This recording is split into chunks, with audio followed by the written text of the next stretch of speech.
Periyava Sharanam, Glimpses from Sri Periyava's Life History, Volume 4, Chapter 10, Continued. Paul Brunton's Vision. After the meeting with Maha Periyava in Chengalpet, Paul Brunton returned to Chennai. He describes the unique experience and a vision that he had on the night of his return. It is nearly midnight when I return home. I take a last glimpse overhead. The stars stud the vast dome of the sky in countless myriads. Nowhere in Europe can one see them in such overwhelming numbers. I run up the steps leading to the veranda, flashing my pocket torch. Out of the darkness, a crouching figure rises and greets me. "Subramanya," I exclaim, startled. "What are you doing here?" The ochre-robed yogi indulges in one of his tremendous grins. "Did I not promise to visit you, sir?"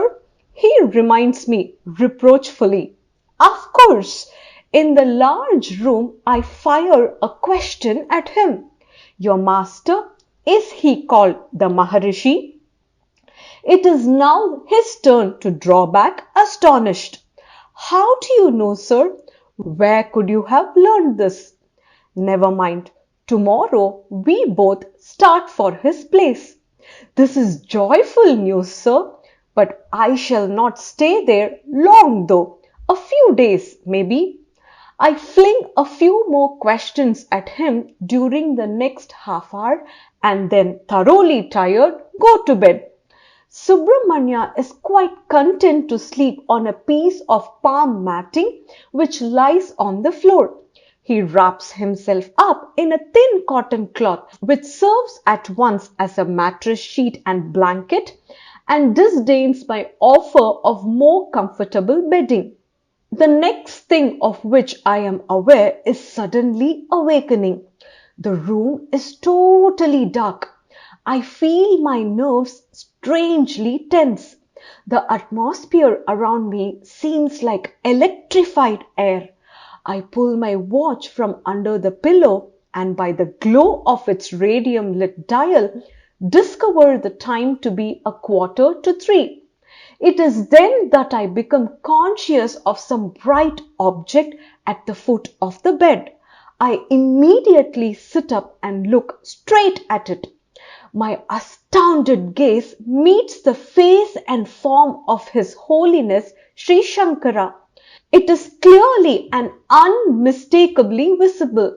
He does not appear to be some ethereal ghost, but rather a solid human being. There is a mysterious luminosity around the figure, which separates it from the surrounding darkness. Surely the vision is an impossible one. Have I not left him at Chengalpet? I close my eyes tightly in an effort to test the matter. There is no difference and I still see him quite plainly. Let it suffice that I receive the sense of a benign and friendly presence. I open my eyes and regard the kindly figure in the loose yellow robe. The face alters, for the lips smile and seems to say, "Be humble and then you shall find what you seek." Why do I feel that a living human being is thus addressing me? Why do I not regard it as a ghost at least? The vision disappears as mysteriously as it has come. It leaves me feeling exalted, happy, and unperturbed by its supernormal nature.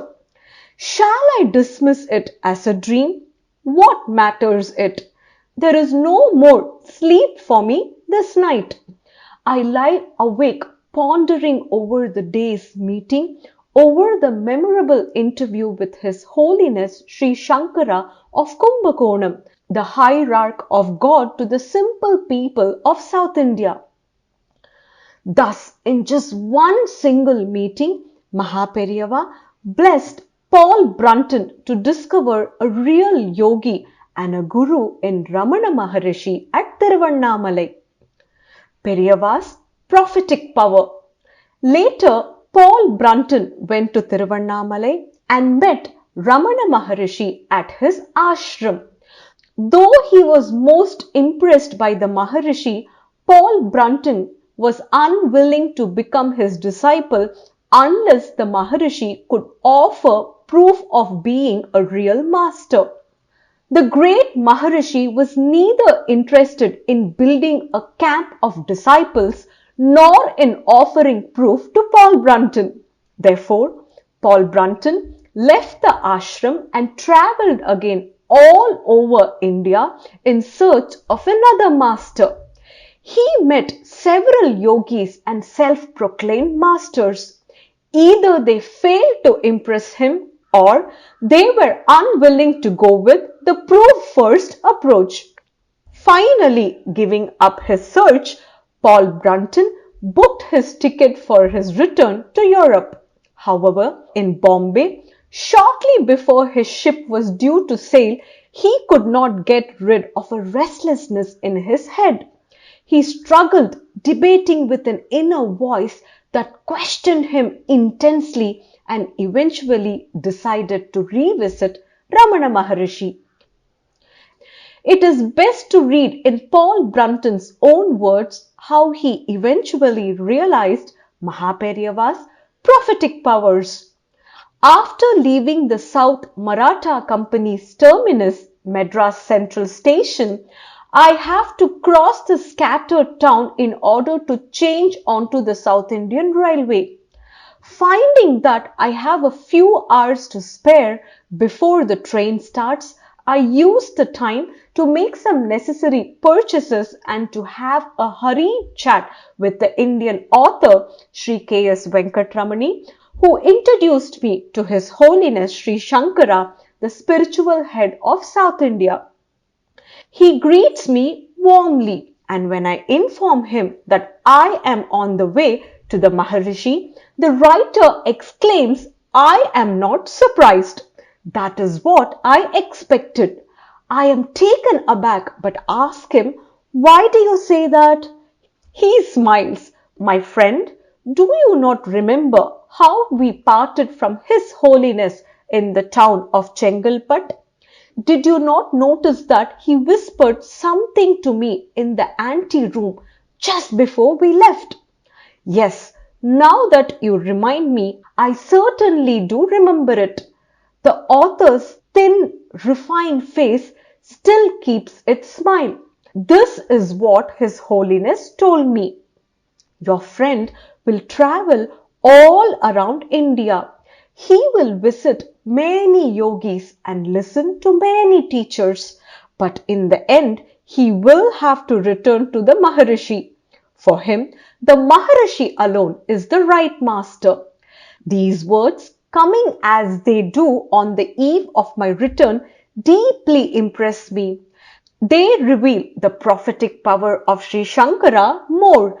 They offer a kind of confirmation that I am taking the right course.